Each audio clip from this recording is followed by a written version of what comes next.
Assalamualaikum warahmatullahi wabarakatuh.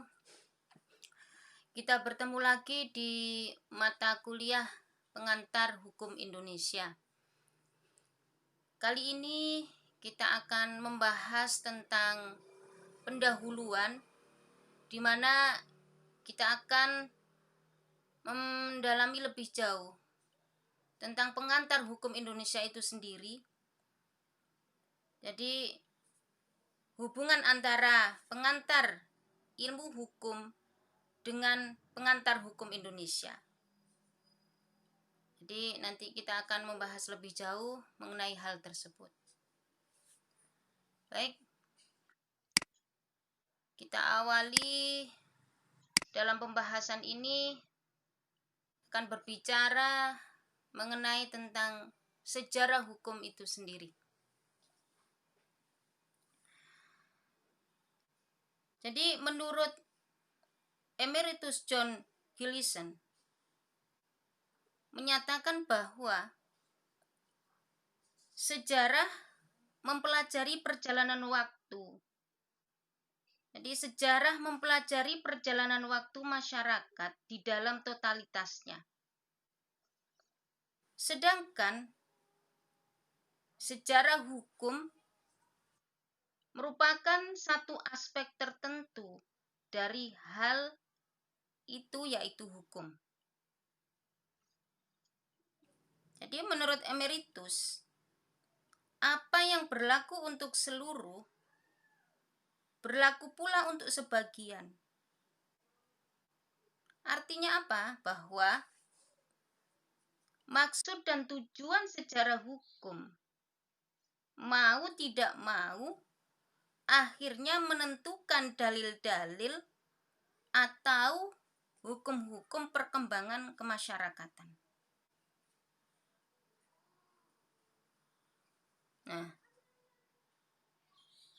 Namun, walaupun demikian, manusia sebagai individu mempunyai kebebasan asasi, baik dalam hal hidup maupun kehidupannya. Jadi, dalam pelaksanaannya, hak asasi itu harus dilakukan berdasarkan aturan perundang-undangan yang berlaku. Nah, di Indonesia, hak asasi itu berfungsi sosial. Artinya, dalam pelaksanaannya harus disesuaikan dengan kepentingan orang lain yang juga mempunyai hak asasi. Karena apa? Karena manusia sebagai makhluk sosial atau zoon politikun ini tidak bisa berbuat sekehendaknya karena terikat oleh sebuah norma-norma yang ada dan berkembang di masyarakat. Dan hal tersebut terikat pula oleh kepentingan orang lain. Maka, konsekuensi dalam melaksanakan segala keperluan hidup dan kehidupan, setiap manusia harus melakukannya berdasarkan aturan atau norma yang ada dan berlaku di masyarakat. Baik itu norma agama, norma susila, norma adat, maupun norma hukum. Nah, gitu. Selanjutnya,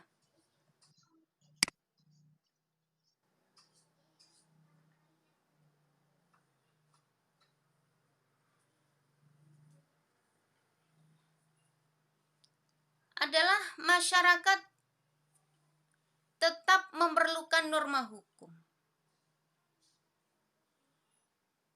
Jadi, sekalipun jauh sebelum lahir dan berkembangnya norma hukum di masyarakat, sebenarnya norma susila, norma adat, dan norma agama itu telah ada dan berkembang. Akan tetapi di sini masyarakat masih tetap memerlukan beberapa norma hukum. Nah, hal tersebut disebabkan oleh yang pertama adalah satu, tidak semua orang mengetahui, memahami, menyikapi, dan melaksanakan aturan-aturan yang ada serta berkembang dalam norma-norma tersebut. Yang kedua, hal tersebut disebabkan masih banyaknya kepentingan manusia yang tidak dijamin oleh norma-norma. Dan yang ketiga, sebabnya adalah ada sebagian kepentingan yang bertentangan dengan norma-norma tersebut. Ini. Jadi beberapa hal yang menyebabkan kenapa masyarakat tetap memerlukan norma hukum selain sudah adanya norma-norma yang berkembang di masyarakat, yaitu ada norma susila, norma agama, maupun norma adat. Selanjutnya,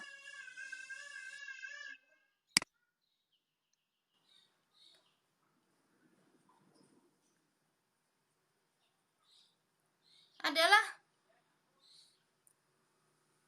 kita akan berbicara tentang asal-muasal hukum yang ditentukan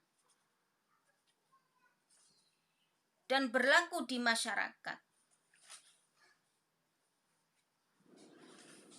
Jadi, dari beberapa hal yang disebabkan tadi, maka sebenarnya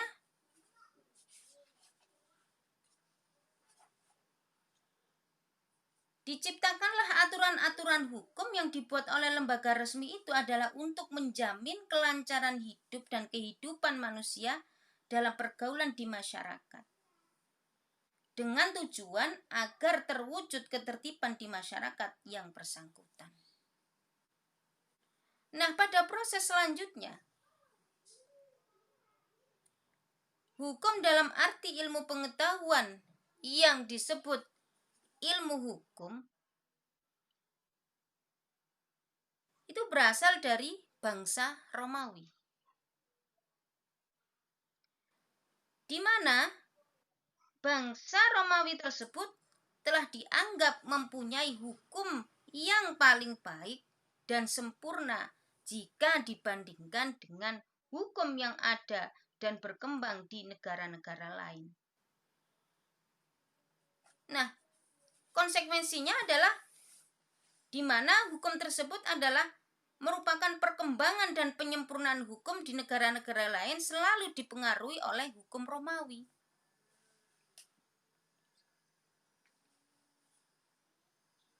Jadi pada saat itu hukum-hukum yang berkembang di negara-negara lain itu selalu dipengaruhi oleh hukum-hukum Romawi. Di mana hukum Romawi itu di situ menggunakan hukum yang disebut dengan corpus juris civilis yang pada KUH Romawi, kitab undang-undang hukum Romawi, itu diciptakan oleh Kaisar Justinianus. Jadi hukum Romawi yang digunakan pada saat itu adalah kitab undang-undang hukum Romawi yang disebut dengan Corpus Juris Civilis. Jadi diciptakan pada masa kekaisaran Kaisar Justinianus.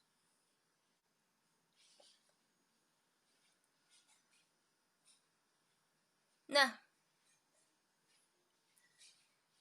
maka dari situ ada cara bangsa Eropa mempelajari hukum Romawi, diantaranya adalah satu, dipelajari secara teoritis, secara praktis, secara ilmiah, dan secara tata hukum.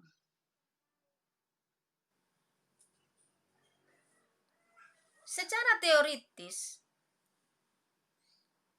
mempelajari hukum Romawi sebagai ilmu pengetahuan, yaitu dalam arti setelah mahasiswa yang dari negara yang bersangkutan mempelajari dan memperdalami hukum Romawi, kemudian dibawa ke negaranya untuk dikembangkan lebih lanjut, baik dalam kedudukannya sebagai pegawai di pengadilan maupun badan-badan pemerintahan lainnya. Itu secara teoritisnya seperti itu.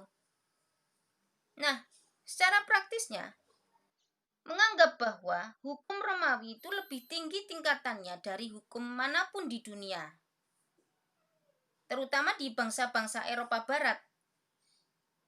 Jadi, bangsa-bangsa Eropa Barat itu mempelajari hukum-hukum Romawi itu secara praktis dan melaksanakan serta digunakan hukum Romawi itu dalam kehidupan sehari-hari di negara yang bersangkutan.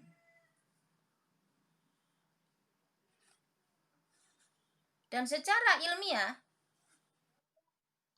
hukum Romawi yang telah dipakai oleh para mahasiswa hukum itu dikembangkan lebih lanjut di negara asalnya, baik melalui perkuliahan di perguruan tinggi ataupun pada pergaulan masyarakat tertentu. Hal itu dikarenakan tidak sedikit mahasiswa yang telah mempelajari hukum tersebut setelah kembali ke negaranya dan bekerja sebagai dosen. Selanjutnya, secara tata hukum. Setelah perguruan tinggi di Jerman dan Perancis, dan negara-negara tersebut dalam membuat dan melaksanakan undang-undang selalu mengambil dasar dari hukum Romawi dijadikan sebagai hukum positif di negaranya. Maka dengan demikian, penerimaan hukum tersebut disesuaikan dengan situasi dan kondisi negara masing-masing. Itu. Jadi beberapa cara bangsa Eropa dalam mempelajari hukum-hukum Romawi itu baik secara teoritis, praktis, ilmiah, dan secara tata hukum. Selanjutnya adalah di sini kita akan membahas tentang istilah dan pengertian pengantar hukum Indonesia.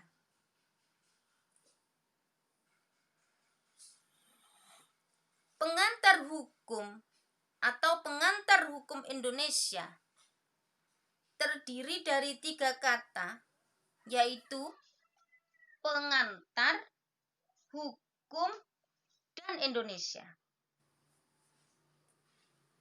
Pengantar berarti mengantarkan pada tujuan tertentu. Pengantar dalam bahasa Belanda yang disebut inleiding dan bahasa Inggrisnya adalah introduction, yang berarti memperkenalkan secara umum atau secara garis besar yang tidak mendalam atau sesuatu hal tertentu.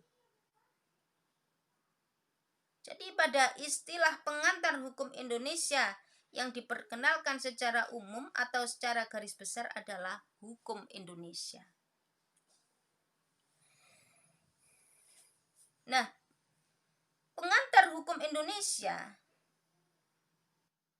ini berarti memperkenalkan secara umum atau secara garis besar dasar-dasar hukum yang berlaku di Indonesia sekarang kepada siapa saja yang ingin mengetahui dan mempelajari hukum Indonesia. Karena pengantar hukum Indonesia ini merupakan mata kuliah dasar dan prasyarat untuk mempelajari cabang-cabang ilmu hukum yang lebih khusus dan lebih luas.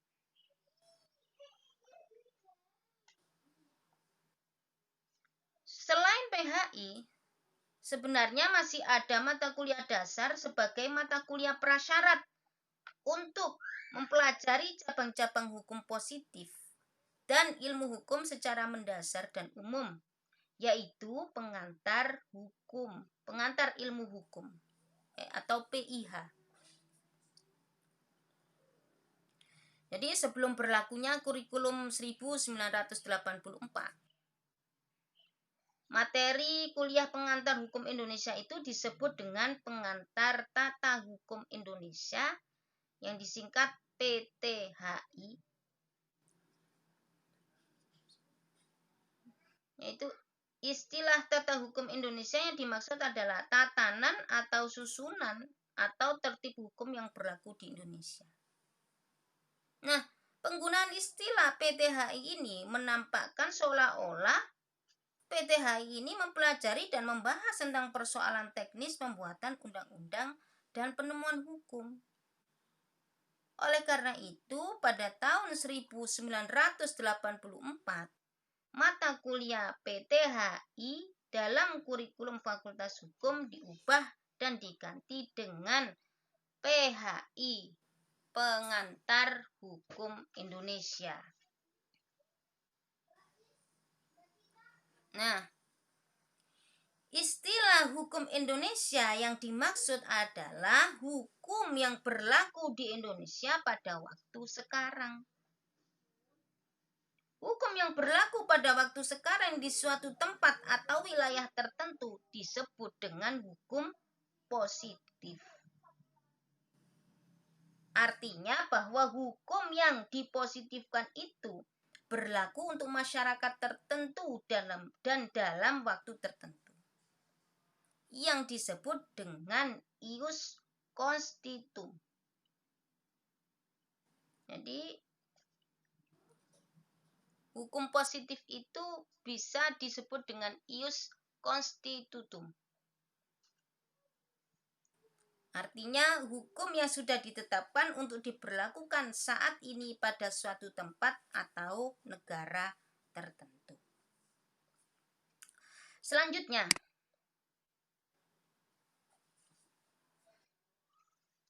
dari pengertian PHI, kita bisa lihat pendapat beberapa tokoh yang akan melihat tentang pengertian pengantar hukum Indonesia itu.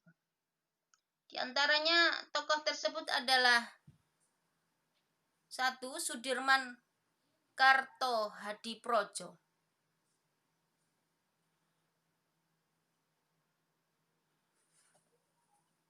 Jadi menurut Sudirman mengatakan bahwa yang dimaksud dengan tata hukum di Indonesia itu ialah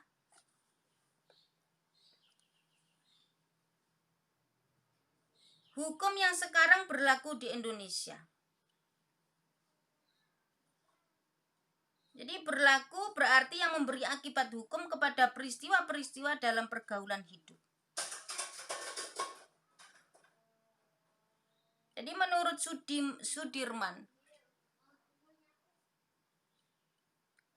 mengatakan bahwa hukum positif itu disebut juga ius constitutum sebagai lawan dari ius constituendum, yakni kaidah hukum yang dicita-citakan.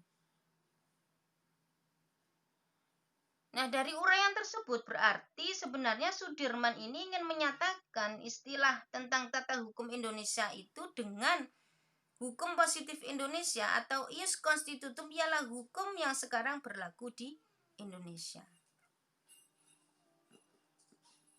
Itu menurut Sudirman Kartohadiprodjo. Sementara pendapat yang sama juga dikemukakan oleh Kusumadi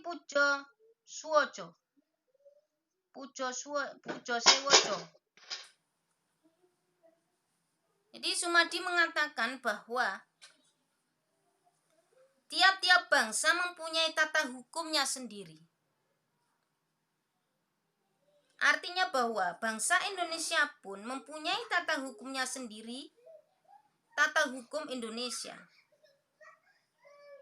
Jadi siapa yang mempelajari tata hukum Indonesia adalah mengetahui perbuatan atau tindakan yang mana menurut hukum dan mana yang melawan hukum. Itu menurut pendapatnya Kusumadi.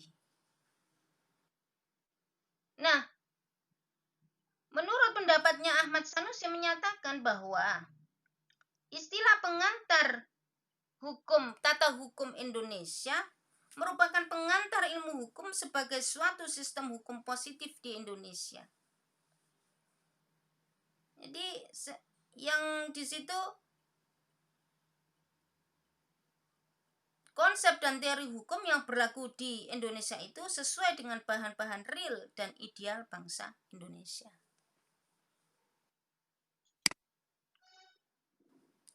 Selanjutnya adalah kita akan membahas lebih dalam hukum positif.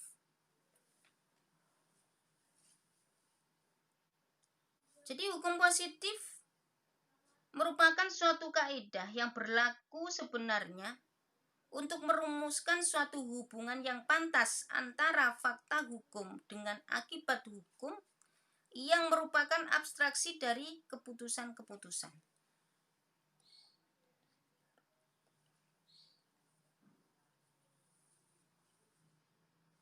Jadi hukum positif atau yang disebut dengan ius constitutum yaitu hukum yang berlaku dalam suatu negara pada suatu saat tertentu.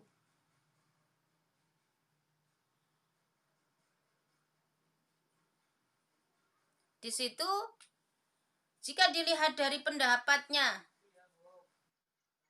J.H.P. Belfroid, hukum positif adalah suatu penyusunan hukum mengenai hidup kemasyarakatan. Jadi menurut Belfroid, hukum positif itu adalah suatu penyusunan hukum mengenai hidup kemasyarakatan. Yang kedua, hukum positif adalah ditetapkan oleh kuasa masyarakat tertentu.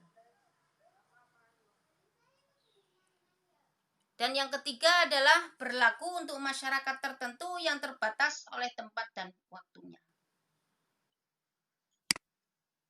Sedangkan menurut J.J.H. Brooking,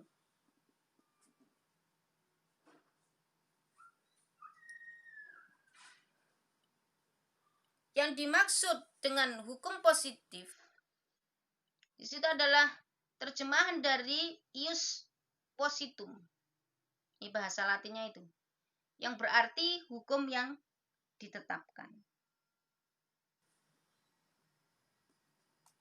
Dan menurut N. Algra mengatakan bahwa hukum positif adalah hukum yang berlaku. Jadi dari pembahasan itu dapat kita simpulkan beberapa definisi diantaranya yaitu 1. Hukum positif ditetapkan oleh penguasa. Yang kedua, hukum positif identik atau sama dengan ius constitutum.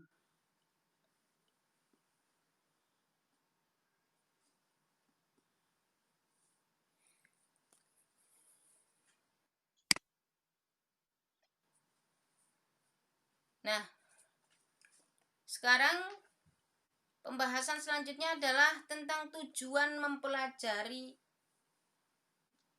PHI.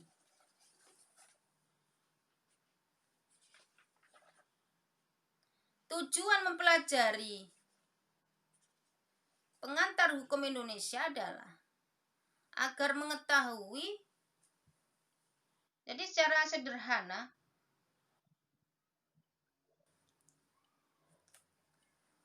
tujuan mempelajari tata hukum Indonesia itu diantaranya ada maksudnya adalah agar mengetahui perbuatan atau tindakan manakah yang menurut hukum dan yang manakah yang bertentangan dengan hukum. Bagaimanakah kedudukan seseorang dalam masyarakat, apakah kewajiban-kewajiban dan wewenang-wewenangnya yang kesemuanya itu menurut hukum Indonesia. Yang di situ secara sederhana dapat kita lihat beberapa tujuannya adalah satu. Jadi ingin mengetahui hukum positif atau ius constitutum. Yang kedua, tujuannya adalah ingin mengetahui perbuatan-perbuatan mana yang menurut hukum dan mana yang melanggar hukum. Tujuan yang ketiga adalah ingin mengetahui kedudukan seseorang dalam masyarakat. Dan yang keempat, tujuan dari mempelajari pengantar hukum Indonesia adalah ingin mengetahui sanksi-sanksi yang diderita oleh seseorang. Dan tujuan yang nomor 5 adalah ingin mengetahui macam-macam hukum, baik dari bentuknya, isinya, yang berlaku di Indonesia. Dan tujuan selanjutnya yang nomor 6 adalah ingin mengetahui lembaga pembentuk dan penegak hukum menurut hukum Indonesia.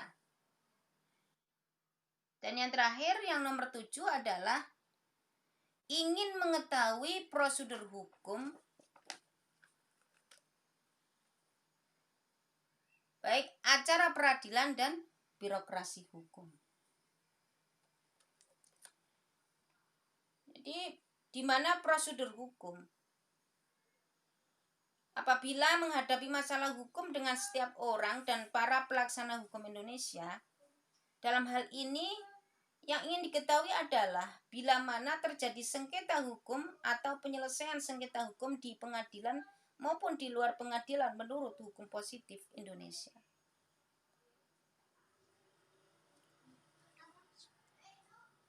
Dan menurut Samijo, mempelajari hukum yang mencakup seluruh lapangan hukum yang berlaku di Indonesia itu adalah pengertian dari tujuan dari mempelajari pengantar hukum Indonesia.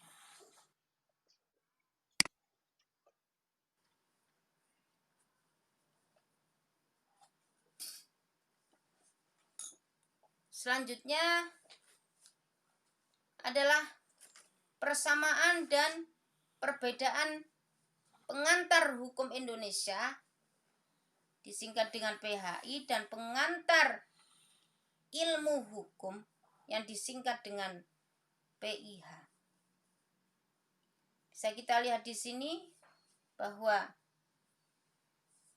persamaan antara pengantar hukum Indonesia dan pengantar ilmu hukum adalah satu, PHI dan PIH adalah mata kuliah prasyarat dan pengantar atau mata kuliah dasar.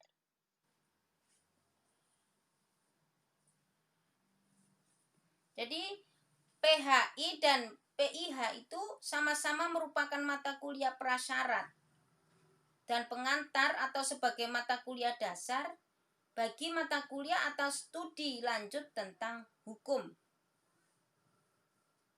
Oleh karena itu, PIH dan PHI itu bukan mata kuliah jurusan atau pilihan. Itu persamaannya. Yang kedua, PHI dan PIH merupakan ilmu dasar bagi siapa saja yang ingin mempelajari ilmu hukum secara luas.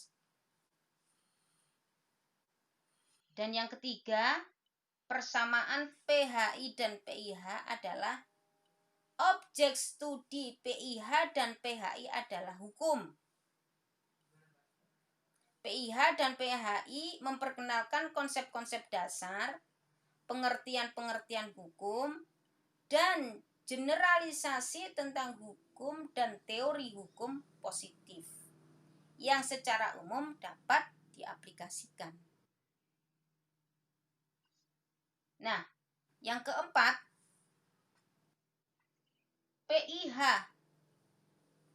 PHI dan PIH memperkenalkan hukum sebagai suatu kerangka yang menyeluruh yang dapat dilihat dari sudut pandang tertentu, sehingga orang dapat memperoleh suatu pemahaman yang umum dan lengkap tentang hukum. Jadi PHI dan PIH menyajikan satu ringkasan yang komprehensif dari konsep atau teori hukum dalam keseluruhan. Itu beberapa persamaan antara PHI dan PIH. Selanjutnya kita lihat tentang perbedaan PHI dan PIH.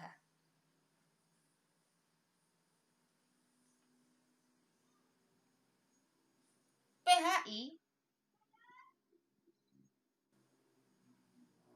itu lebih kepada mempelajari hukum positif yang berlaku secara khusus di Indonesia. Artinya bahwa PHI itu menguraikan secara analisis dan deskriptif mengenai tatanan hukum dan aturan-aturan hukum, baik lembaga-lembaga hukum di Indonesia yang meliputi latar belakang sejarahnya maupun positif berlakunya. Apakah sudah sesuai dengan asas-asas hukum dan teori hukum-hukum positif.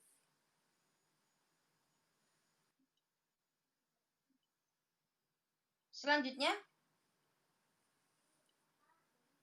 perbedaannya adalah PIH merupakan pengantar guna memperkenalkan dasar-dasar ajaran hukum umum. Sementara PIH itu mempelajari ilmu hukum secara umum dengan memperkenalkan pengertian-pengertian dan konsep-konsep dasar tentang hukum pada umumnya, yang dimana tidak hanya berlaku di Indonesia saja, tetapi juga berlaku pada masyarakat hukum lainnya. Dan PIH di situ mempelajari dan memperkenalkan pengertian-pengertian dan konsep-konsep dasar serta teori-teori hukum secara umum, termasuk mengenai sejarah terbentuknya lembaga-lembaga hukum maupun pengantar falsafahnya dalam arti kerohanian kemasyarakatan.